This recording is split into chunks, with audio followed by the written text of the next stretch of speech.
All right, welcome back to MMA Al Dente. I'm here to talk about Kenan Song versus Rolando Bedoya. Rolando Bedoya is 14 and 2, 26 years old, and he's given up one inch of height, but he has 4 inches of reach over 33-year-old Song, who is 19 and 7.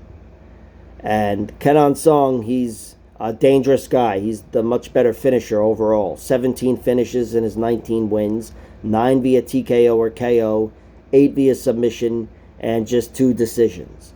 Very dangerous guy. On the flip side, he's the one that's been finished between these two fighters. He's got 7 losses, which, I looked to the losses right away. 4 via TKO and 3 via decision. He was TKO'd in his last 2 fights, which is never a good look. And I mean knocked out as well, especially the Max Griffin fight. He was knocked dead in that one. But he was beaten by Ian Garry in round 3 and Max Griffin in round 1 in his last 2.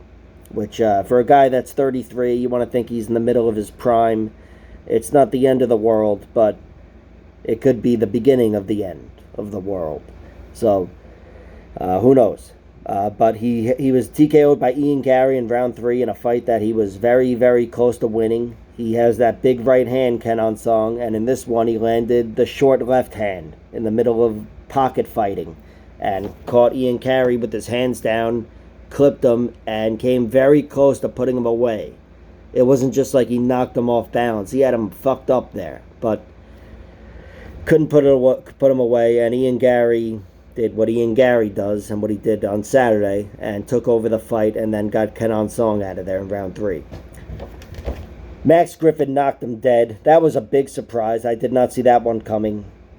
Not that Max Griffin can't crack, but he's never been Mr. Knockout in the UFC. But that was a brutal knockout for Kenan Song. And those were his last 2 fights. Before that, he was knocked out early twice to Brad Riddell and Israel Adesanya. That's right. So forgivable there, even though Brad Riddell is much smaller and Israel's much bigger. But yeah, those are 2 very good fighters. Riddell got him out of there with a beautiful body shot in the middle of a combination in round 2 in a gritty, close fight. There was everything in that fight, and then he caught him in the middle. And Israel Adesanya head kicked him. Which there's a fight online that says Israel Adesanya versus Kenan Song. There's 2 fights. Only one of them is Kenan Song. The other guy, where he doesn't finish him with a head kick, that's some other asshole. I don't know. And he lost 3 times by decision to Alex Morono, this guy Elner Agaev, and Yingkang Bao. Morono was in the UFC, and Morono, he's a very underrated striker. If you don't knock him out, he's a very good striker, and he's in any fight. Again, he was just a hair away from beating Ponzinibbio in a 3-round decision in his last one. I think that was his last one. Either way, Kenan Song, he's definitely the more dangerous guy, I'd say, between the 2, and he's still got that knockout power here in his prime, but it's still a pretty tall order getting the knockout over Rolando Bedoya. Kenan Song might need to mix things up. Rolando Bedoya, he's good everywhere, but I'd say he's best on his feet.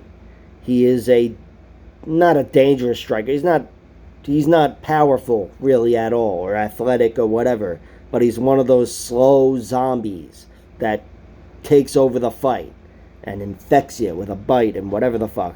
He's an awesome fighter, Bedoya. I was excited by the time I watched footage of him for his excitement with Chaos Williams. And I picked Chaos to win, but I knew there was a chance Bedoya would take over the fight, and he kind of did. The guy is just a zombie, and he's really fucking tough. He has been hurt before. He was hurt early in round 1 to this guy Mauricio Otalara, one of his more recent fights. Cracked and staggering, but he survived, and then he took over, started out-grappling him down the stretch, and pounded him out in round 3. So, it was impressive. He does have 7 finishes in his 14 wins, 4 via TKO, 3 via submission, and of course 7 decisions. Most of his wins come later in the fight, as you might imagine. He's not the most dangerous guy in round 1. Although in this fight with a guy that might have a shit chin, maybe he will be. But generally he's a guy who gets better as the fight goes on. That's one of my favorite traits as a fighter.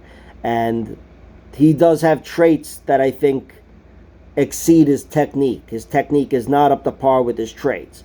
But he's a guy where when he finds his groove and he starts getting off on you, it's just there's a bit of like a Diaz thing in him or whatever. He can really take over the fight and overwhelm you with volume.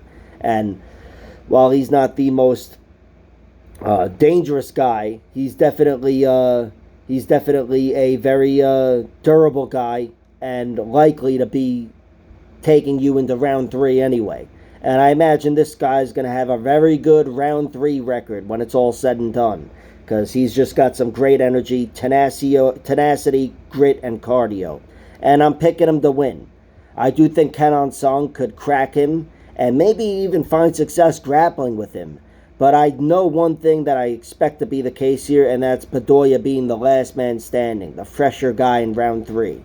And I think he's just going to be a problem for Kenan Song. At one point or another, he's going to turn into a problem on the feet, and he's going to start piecing him up from the outside, and he's got great volume, and I think there's a chance he overwhelms and gets a finish.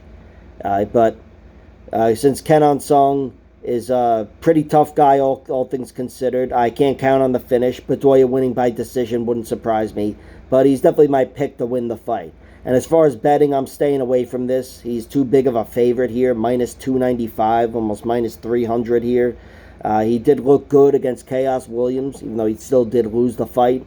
But, yeah, I don't know. I just think, whatever. Not that they got that wrong, because I do feel he'll win the fight. But still, I don't think he should be that big of a favorite. I'm not going to bet on Kenan Song, although maybe I'll throw a sprinkle on round 1 knockout at plus 850.